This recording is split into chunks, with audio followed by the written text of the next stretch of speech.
Jadi di sini materinya sebenarnya cukup panjang, time based maintenance dan condition maintenance. Dan ini apa sih hubungannya dengan preventif, prediktif gitu kan?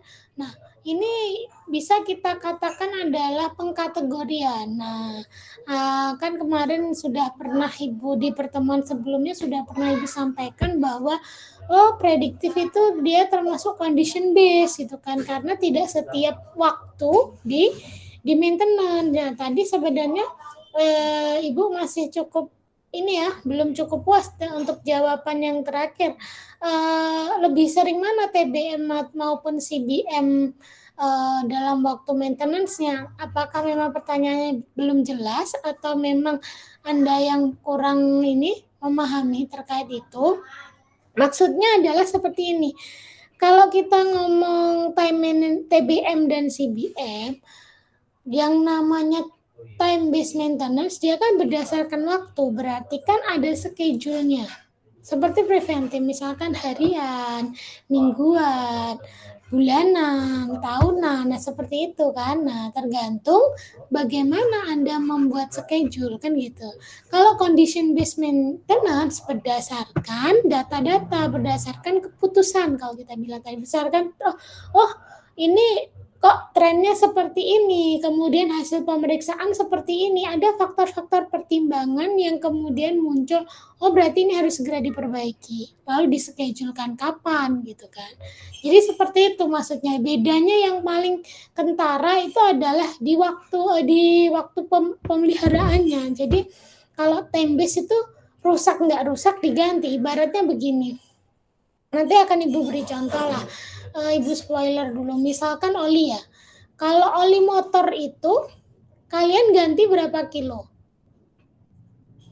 Biasanya.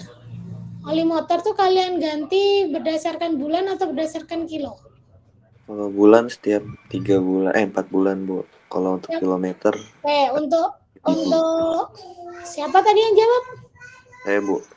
Nah, untuk Rizky 4 bulan. Mungkin ada lagi, pasti beda nih. Ada lagi yang punya motor ganti olinya berapa bulan sekali? Atau berapa kilo? Setiap 3 bulan Bu kalau saya. Terus kalau misalkan kilometer 10 kilometer. 10 kilometer, waduh. Ini ya, Ibu aja setiap 3.000 tuh udah mentok. Nah, ibarat kata kita punya perusahaan masing-masing ya, alatnya adalah motor, kan punya kebijakan masing-masing. Nah, contohnya atau time based management tuh, time based maintenance itu seperti itu. Jadi kalau secara pabrikan nih contoh ya, kalau dari pabrik itu kita wajib mengganti oli, disarankan ya, bukan wajib, disarankan mengganti oli itu 3.000 kilometer. Nah, ada yang 1.000 kilometer sudah diganti, 2.000 kilometer sudah diganti gitu kan. Nah, itu apa itu namanya, itu adalah salah satu contoh time based management maintenance. Jadi itu untuk mengurangi probabilitas kerusakan yang terjadi. Padahal tidak rusak ya, tidak ada tanda-tanda tidak ada tanda-tanda bahwa kendaraan itu bermasalah, cuma 1.000 kilo udah diganti. Nah, itu kan efeknya adalah ke kos, ke waktu ya kan, terus kemudian ke kinerja ya, produksinya pasti akan terhambat ketika ada maintenance kan, seperti itu. Jadi tetap ada plus minusnya lah. Tapi kesimpulannya, apakah semua alat produksi di industri itu bisa pakai time based maintenance atau pakai CBM?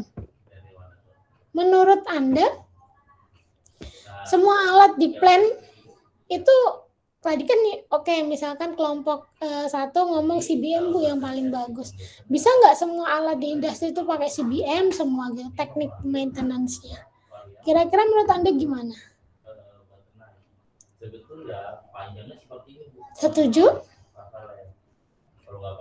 Kalau menurut saya Bu, perlu dilakukan keduanya sih. Soalnya kalau cuma salah satu doang dipraktekin, kan masing-masing punya kekurangannya. Nah, kalau misalkan dilakukan keduanya, jadi kekurangan yang satu bisa ditutup sama yang cara yang satunya lagi. Satu alat 2 metode gitu. Iya Bu. Jadi ada time based maintenance juga, tapi juga dilihat dari kondisinya juga. Jadi Oh, nggak dilihat dari satu sisi doang. oke. Kalau satu alat dua metode, mungkin cost-nya akan 2 kali lipat ya. Oh iya, Iya kan? Nah, iya ini Bu. harus dipertimbangkan lagi. Jadi untuk efisiensi bagaimana? Memang yang paling bagus itu ya. Kalau kita ngomong ideal, kita pengennya itu. Tapi ketika ini keputusan sebuah perusahaan kan tidak seperti itu. Nah, itu akan membengkak sekali di SDM. Mungkin itu Bu, apa sih kalau untuk alat yang penting-penting kayak yang mahal gitu, itu bisa pakai yang sensor pemantauannya. Nah, Jadi itu ketika ada kejanggalan bisa kelihatan jelas. Sedangkan buat alat-alat yang mudah kelihatan kerusakan, tipe-tipe kerusakannya itu lewat kondisi langsung dinilainya. ya, benar. Jadi memang semua jenis tipe pemeliharaan itu bagusnya bisa dipakai di perusahaan, tapi tidak satu alat menggunakan berbagai metode, tidak. Kita analisis dulu, kita petakan dulu mana yang harus di CBM, mana harus time base, karena biasanya CBM itu untuk alat-alat besar, alat-alat yang kompleks, yang nilai investasinya besar gitu kan. Tadi kan sudah beri contoh kan di bawah kan, ada beberapa contoh penerapan CBM bisa diterapkan pada alat-alat tersebut. Nah, kalau untuk alat-alat yang istilahnya ringan, terus kemudian cost maintenance-nya tidak terlalu besar, kemudian suku cadangnya tidak terlalu mahal dan lain sebagainya, itu bisa pakai TBM ya. Jadi pasti ada analisis pendahuluan dulu gitu kan. Wah, kita baru beli alat baru nih misalkan. Ini mau pakai apa jenis perawatannya. Nah, itu kan dicek dulu karakteristiknya seperti apa untuk menghemat cost juga gitu kan. Kalau kita maunya ini ya, kalau kita mau nggak memikirkan cost nih, kita nggak memikirkan cost ya nggak ada yang ada yang rusak sedikit atau ada yang beda dikit, kita kan maunya ganti part gitu kan. Nah, tapi ya itu cost-nya kembali lagi ke situ, karena kan yang nama perusahaan ingin mencari laba kan, pasti cost-nya dipertimbangkan. Ini sama juga ketika kita bikin alat gitu kan, gitu. Oke, kita masuk ke sini. Nah, time base itu kan digunakan untuk sistem yang memiliki karakteristik pemakaian jelas, usia peralatan mudah diperkirakan, waktu maintenance atau replacement mudah diperhitungkan. Jadi contohnya untuk mesin-mesin yang ringan, ibaratnya motor itu time base saja cukup itu motor ya misalkan, karena kita sudah tahu nih usia peralatan sudah diperkirakan. Misalnya Vibel itu ganti setiap 24 km. Terus kemudian oli ganti setiap berapa kilometer, misalkan 4.000. Terus kemudian ban, rem, dan lain sebagainya. Itu kan mudah diperkirakan, mudah diperhitungkan. Nah, karakteristik pemakaian juga jelas. Dan itu juga masuk kepada time base. Jadi kan, perawatan untuk Vibel berapa bulan sekali, atau kan kita melihatnya di ini kita bisa mengkonversi kilometer itu ke dalam waktu ya. Nah, gitu kan. Kalau mesin kan operasinya jelas ya, berapa dia operasi berapa jam, satu hari itu bisa ibarat kata kilo ya, berapa kilo habisnya, terus bisa dipetakan, dibuat gancat gitu kan. Itu untuk time base. Nah, kalau kita lihat pengertian sendiri, TBM itu kan seperti periodik ya, periodic maintenance, artinya maintenance-nya berkala. Nah, jadi dia ada punya interval harian, bulanan, mingguan. Nah, kemudian kalau goal-nya apa sih? Kalau preventif itu dia kan to prevent failure before they happen and improve asset performance. Nah, sebenarnya ya itu tadi, supaya kita preventif terhadap kegagalan sebelum dia terjadi kan, yang pada muaranya kan akan improve aset performance, akan meningkatkan performa dari aset tersebut. Nah, akan tetapi ini ya, TBM itu bisa diperlukan, bisa tidak gitu kan. Maksudnya gimana? Nah, misalkan kadang itu tidak seimbang antara risiko dan imbalan yang kita dapat gitu kan. Kita ganti part setiap setiap 2 bulan sekali, tapi ya hasilnya gitu-gitu aja, tidak ada peningkatan, sehingga kan cost-nya tetap beda sama CBM. Misal dalam setahun kita di alat yang sama kita ganti biaya maintenance-nya kalau pakai TBM itu 1 M. Dia waktu maintenance sebulan sekali, nggak ada ganti part, ada pelumasan dan lain sebagainya. Tapi pakai CBM itu setahun mungkin bisa jadi cuma 3 kali gitu kan. Nah, karena kan dilihat, nah ini rusaknya apa. Cuma memang kalau CBM itu investasi di awalnya yang mahal gitu kan. Nah, jadi kembali lagi kepada ini tadi skala prioritas untuk alatnya yang mana. Nah, ini kan contohnya tadi, misalkan oli ya. Nah, padahal pabrikan setelannya 30 mil ya di sini, contohnya mil. Nah, Anda setiap 1000 mil sudah ganti. Nah, itu kan akan menyebabkan lebih sedikit masalah ya kan? Kalau bagus dong tentunya, pabrik aja rekomendasi 3.000, kita 1.000 kan sultan nih. Jadi kan tapi keuntungannya apa? Kan akan lebih sedikit masalah. Jadi mobil kita akan probabilitas kerusakannya kecil, tapi kan ada biayanya, ganti setiap 1.000, kan bisa hitung-hitungan juga gitu kan. Memang resiko kegagalannya lebih rendah, tapi uang, waktu itu terbuang sia-sia kan. Mengganti oli itu kan waktunya juga, uangnya juga. Nah, kalau itu worth it enggak, kan lebih ke sana. Balance enggak kan gitu.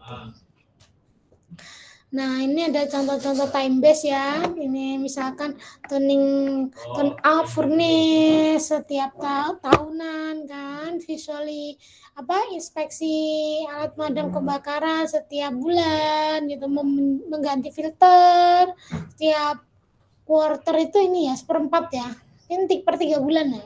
Per 3 bulan gitu kan. Misalkan lubrikasi kan, pelumasan 6 minggu dan lain sebagainya. Ini adalah contoh time base. Nah, keuntungannya apa TBM? Nah, mungkin tadi kayaknya udah dijelaskan ya. Bu akan mereview saja. Yang pertama kan ada minimal training, tidak perlu skill yang neko-neko untuk si staffnya. Cukup dia teknisi atau teknisi yang dia paham troubleshoot, paham di bidangnya cukup gitu kan.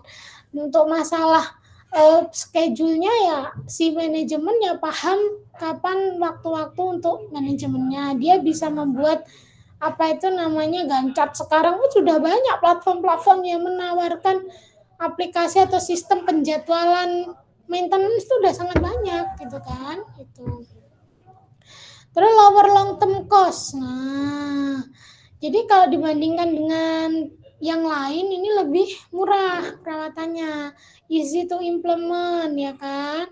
Nah, terus ada predictable schedule-nya bisa diprediksikan karena memang dibuat effective for continuously running asset. Nah, keausan lebih dapat diprediksi untuk aset yang berjalan terus-menerus. Jadi memungkinkan pekerjaan pemeliharaan dijadwalkan secara berkala gitu. Nah, kerugiannya adalah ignore other cause of failure. Jadi pemeliharaan berbasis waktu itu mengasumsikan bahwa kegagalan itu berkaitan dengan usia ya, tidak memperhitungkan kondisi aset. Jadi pokoknya berdasarkan waktu aja gitu kan. Jadi seperti yang diketahui oleh banyak profesional perawatan, maintenance ya, banyak kerusakan dan kegagalan tidak terjadi secara teratur dan interval yang dapat diprediksi. Jadi mereka itu memprediksi usia aset, usia kegagalan itu ya berdasarkan waktu aja, kondisi tidak diperhitungkan. Terlepas itu masih bagus bisa dipakai atau enggak, kalau sudah waktunya diganti ya diganti kan gitu. Too frequent schedule introduce risks. Jadi kalau terlalu sering maintenance juga akan menimbulkan masalah ya, bisa jadi perakitan ulang salah, terus misalignment, kemudian banyak sekali kan gitu kan. Nah, yang namanya teknisi kan banyak juga, nggak selalu teknisi A yang memperbaiki alat tersebut, bisa jadi kan tim ada kesalahan, pasang bautnya keliru dan lain sebagainya kan.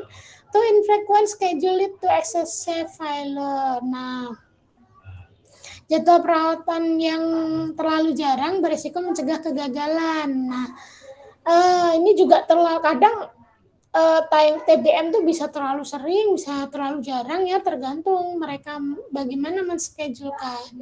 Nah, terus kemudian ada juga kerugiannya ya, semakin kita sering pemeliharaan TBM ya, itu menyebabkan waktu henti yang nggak perlu, contohnya tenaga kerja, ya waktu henti yang tidak perlu, jadi mereka nggak bisa produksi atau biaya suku cadang yang habis pakai. Kalau tidak ada waktu lembur, overtime-nya juga sibuk, otomatis kan nendang ini ya, waktu produksi itu kan juga ini ya, increase cost ya. Nah,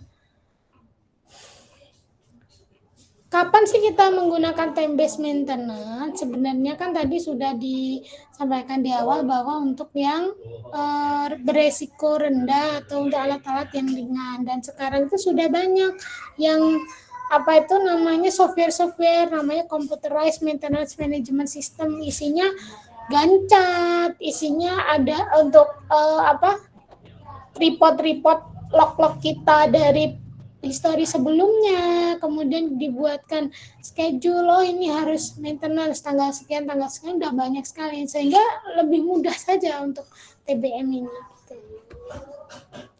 Lah ini condition based maintenance ini yang paling ini ya, investasinya paling besar, dan ini yang paling modern lah.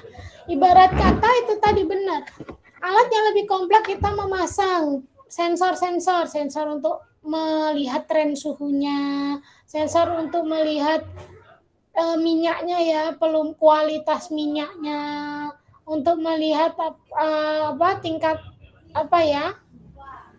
kejernihan minyak, kotor enggak, ada puing-puingnya enggak, ada partikel kecilnya enggak gitu kan, untuk memonitoring perputaran motornya apakah masih sehat atau enggak gitu kan. Banyak sekali kalau kita ngomong condition based maintenance ya, dan ini ada hubungannya dengan IoT, ada hubungannya dengan machine learning sampai ke sana, karena kan nanti ada keputusan.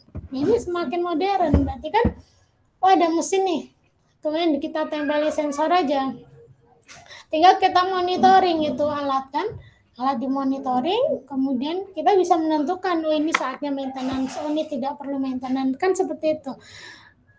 Kenapa SDM butuh training? Karena SDM itu nanti yang memutuskan, SDM yang menganalisis, nanti akan ada banyak model-model analisis untuk keputusan. Jadi tidak hanya keputusan itu berdasarkan intuisinya, enggak, tapi ada metodenya. Nah, nanti kedepannya bisa udah pakai machine learning, jadi yang memutuskan bukan manusia lagi, tapi bantuan mesin learning tersebut dari data-data yang ada diputuskan, ini waktunya maintenance tanggal sekian. Nah, itu sudah seperti itu nanti ke depannya. Itu condition based maintenance. Ini prinsipnya sudah. Nah, pilar detection tadi ya. Nah, jadi kan ini pilar dari CBM itu ada deteksi dulu, ya kan? Ada diagnosis dulu, baru ada prediksi, gitu kan?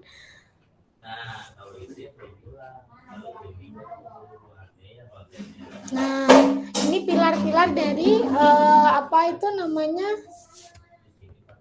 conditional ini tadi ya, kalau CBM ini tadi ada detection, dideteksi dulu secara dini gitu kan, bagaimana si kondisi alat tersebut, didiagnosis gitu kan, apakah ada yang terjadi dari sensor-sensornya, apakah ada perubahan nih atau dia masih normal gitu kan, dari vibrasinya, dari pelumasnya seperti yang disampaikan temanmu tadi.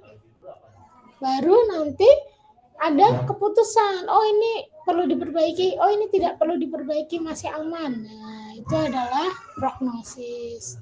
Program ini lebih kepada setelah ada keputusan berarti kan time to maintenance itu sendiri gitu kan. Misalkan butuh alatnya apa, terus polisinya bagaimana, terus suku cadangnya butuh enggak, sudah ada belum, kan begitu.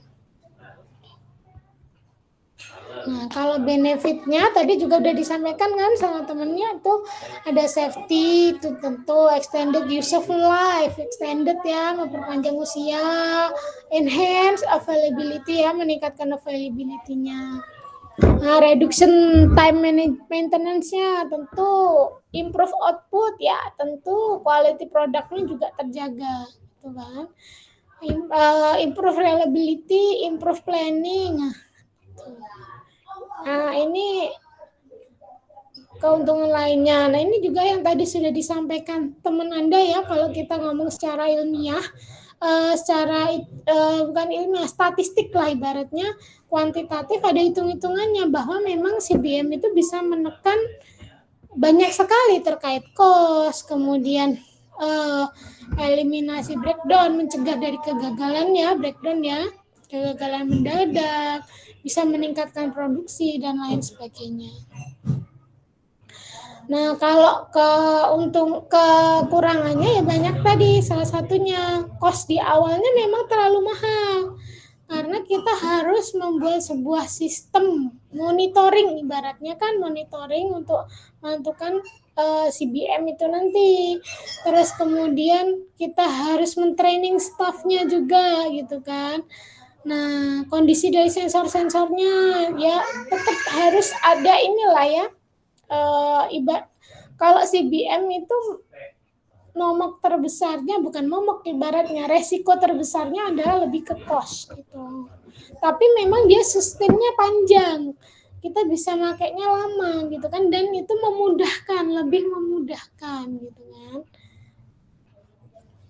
Nah, kita kadang ya gimana caranya melihat alat ini worth it atau enggak, CBM maupun TBM, ya hitung-hitungan cara cost. Misal kalau kita pakai CBM, investasi pertama berapa, kemudian perkiraan nanti setahun berapa kali harus maintenance dibandingkan dengan TBM, misalkan dia setahun berapa kali nih maintenance-nya gitu kan, cost-nya berapa, lalu bisa dibandingkan. Kalau kita ngomong investasi ya mungkin bisa kita ambil berapa persen dari jumlah modal awal untuk membuat monitoring itu, enggak kita pakai semua terus kita bandingkan dengan TBM, enggak kan gitu. Itu nanti ada hitung, itu bagian manajemen pemeliharaan ya yang begitu-begitu ya, bukan engineer-nya ya. Nah, karena memang maintenance itu ini ya berdekatan dengan pemborosan kalau kita tidak menerapkan strategi yang tepat itu. Nah, kalau sekarang trennya sudah masuk ke condition ya, condition and risk base ya, sudah nggak time base lagi karena time base memang cost-nya besar.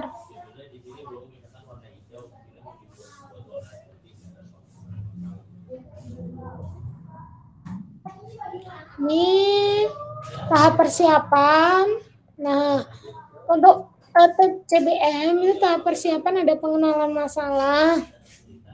Masalahnya apa sih yang terjadi di alat tersebut gitu kan. Terus SDM-nya bagaimana, siap enggak SDM-nya gitu kan, masalah kekurangan kelebihan harus di training atau enggak dan lain sebagainya, dia sudah bisa analisa atau enggak gitu kan, dia bisa punya kemampuan menentukan prioritas enggak kan itu, sehingga nanti akan ada kesimpulan butuh training atau enggak, butuh pelatihan atau enggak, butuh sertifikasi atau enggak kan gitu. Nah, pengenalan karakteristik. Nah, ini karakteristik sistem ya. Misalkan mana yang bagian yang krusial, terus yang mudah terpengaruh oleh gangguan, ya harus dipelajari dulu sebelum kita menerapkan CBM ya. Karena apa? Ya, kalau misalkan error di human-nya atau error di sistem monitoringnya, ya itu akan menyebabkan hal fatal gitu kan. Kerusakan mendadak, breakdown pasti hal fatalnya itu. Jadi memang harus kuat di SDM sama di alat monitoringnya itu sendiri gitu. Nah, lalu bagaimana cara menentukan ini yang saya tadi bilang ya, bagaimana cara menentukan kapan sih alat ini harus di apa itu namanya di maintenance, itu ada analisanya. Salah satunya kita bisa pakai RCM, Reliable Centered Maintenance, itu kan. Nah, itu suatu proses yang digunakan untuk menentukan kegiatan apa yang harus dikerjakan untuk memastikan bahwa aset fisik tetap bekerja. Nanti akan dibahas di bab lain ya untuk lebih detailnya. Nah, pelaksanaan awal membuat database. Ini database dari semua histori alat, pemilihan peralatan dan komponen kritis, pembuatan sistem monitoring, pembuatan alat pengambil keputusan. Nah, ini kan kompleks juga kan. Ini membuat database-nya. Nah, biasanya data-datanya kan usianya, biaya maintenance dan lain sebagainya, tren masalahnya, apa perilaku sistem, karakteristiknya dari alat tersebut gitu kan. Nah, data-data yang diperlukan. Ada spesifikasi teknik, ada produksi dan aktivasi, ada maintenance. Terus data operasi alat yang dialami alat selama operasi, misalkan gangguan-gangguan apa yang pernah terjadi, penyebabnya apa saja. Kan itu semua ada di lognya ya, log history maintenance-nya pasti ada. Nah ini sumber ya, lebih ke sumber. Jadi untuk data analisa gangguan itu bisa jadi data dari pabrikan, dari sumber data terpublikasi, dari heuristik, kemudian data sistem kelistrikannya, data operasi sistem kelistrikan, data lingkungan ya. Nah, itu data-data ini masih penyiapan data semuanya. Baru nanti untuk pengolahannya itu pakai beberapa metode. Salah satunya Ibu tadi bilang RCM ya. Nah, itu ada juga fault tree analysis, ada FMEA, ada FMK, banyak sekali gitu kan. Nanti muaranya lebih ke gini, menentukan metode yang paling efektif untuk menentukan apa? Maintenance, untuk menentukan CBM. Nah, nanti muaranya ke sana pasti untuk riset-riset terkait dengan manajemen pemeliharaan. Ini pembuatan sistemnya, pembuatan alat, ini pengambil keputusannya ya, expert sistemnya gitu kan. Nah, ini tadi yang sudah dijelaskan teman Anda ya, bahwa metode dalam CBM tuh banyak ya yang biasanya dipantau. Yang pertama visual ya, visual melihat secara visualnya, terus vibrasi, kan ada alatnya ya untuk melihat vibrasinya ini masih normal enggak gitu kan. Temperatur misalkan, temperaturnya masih normal enggak atau ada tren yang berubah di sana. Lubrikan, nah ini bisa pakai ini ya, eksperimen lab ya untuk menentukan apakah memang masih bagus, masih layak pakai gitu kan. Kemudian dari segi ketersediaannya apakah masih ada atau sudah mau habis gitu. Nah, ini kebocorannya ya, banyak teknik untuk mendeteksi kebocoran. Kemudian korosi, nah itu juga penting ya. Ada alatnya, ada investasi juga di sana. Kan sekarang juga banyak ya penelitian deteksi korosi gitu kan. Nah, kemudian misalkan ada partikel-partikel yang di dalam pembuluhnya, apa di dalam pam, apa di dalam alat itu kan yang bisa mengganggu, itu juga perlu dimonitoring juga gitu kan, entah itu partikelnya besar atau kecil, lalu teknik pengambilannya bagaimana kan gitu. Nah, sebenarnya kalau dari CBM ini yang perlu saya highlight adalah SDM. SDM itu kunci keberhasilan saat ini karena memang belum ada sih sepertinya yang benar-benar machine learning diterapkan pada CBM, karena apa? Masih pengembangan, masih riset terus gitu kan. Sehingga memang kunci keberhasilannya si manusia ini, bagaimana dia bisa tepat dalam menyimpulkan, membuat keputusan di sana. Nah, cost effectiveness ini adalah impact atau hadiah dari CBM ini sendiri ya, bisa mengefisienkan cost-nya. Ini aplikasi yang sudah dijelaskan oleh teman Anda tadi ya, beberapa aplikasi dari CBM. Jadi kesimpulannya adalah bahwa kita bisa menerapkan alat-alat dengan CBM maupun TBM itu berdasarkan dengan ini, dengan studi lah, ibarat kata analisis di awal. Nah bagusnya ini pakai apa kan gitu. Tidak semuanya pakai CBM, oke. Kadang malah alat seperti ini aja pakai CBM, investasinya sama apa itu, investasinya sama keuntungannya nggak nyampe gitu kan, gede di maintenance-nya doang kan gitu. Tadi kembali dihitung. Nah ini lebih worth it mana, CBM atau TBM untuk alat tersebut gitu kan. Gitu.